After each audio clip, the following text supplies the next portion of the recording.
দাম বৃদ্ধির দ্বিতীয় দিনেই বদলে গেছে চিত্র। নেই আর তেলের অপেক্ষায় পরিবহনের দীর্ঘ লাইন।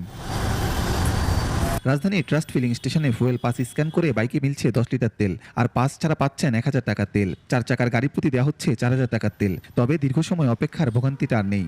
আগের চেয়ে অনেক সুবিধা। আগে তো ওই সিরিয়াল ধরে মনে কর থাকতে থাকতে ওই বিকাল হয়ে যাইতো সকাল থেকে দাঁড়াইলে। 8টা বাজে সিরিয়াল দিছে, এখন 10টা বাজে, 2 ঘন্টার ভিতরে তেল পাই দিতেছি। আমরা তো আগে পাম্পে গেছি, তেল নিছি, আমরা তো কোনো সিরিয়াল পাইনি, কোনো গাড়ি পাইনি।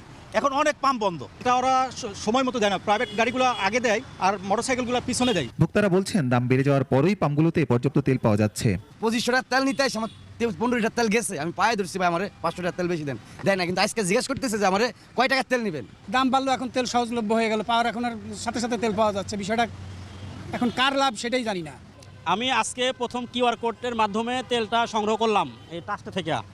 গতকালকে ডাউনলোড দিছি, তো 10 লিটার তেল পাইছি। এই তেল দিয়ে ইনশাল্লাহ 5 দিন চলতে পারবো। আমি রাইড শেয়ার করি, আমার প্রতিদিন মিনিমাম 4 লিটার তেল লাগে। তো এক মাস হিসাব করলে 120 লিটার তেল লাগে। তার হিসাবে উনি এফসি দিচ্ছে 60 লিটার।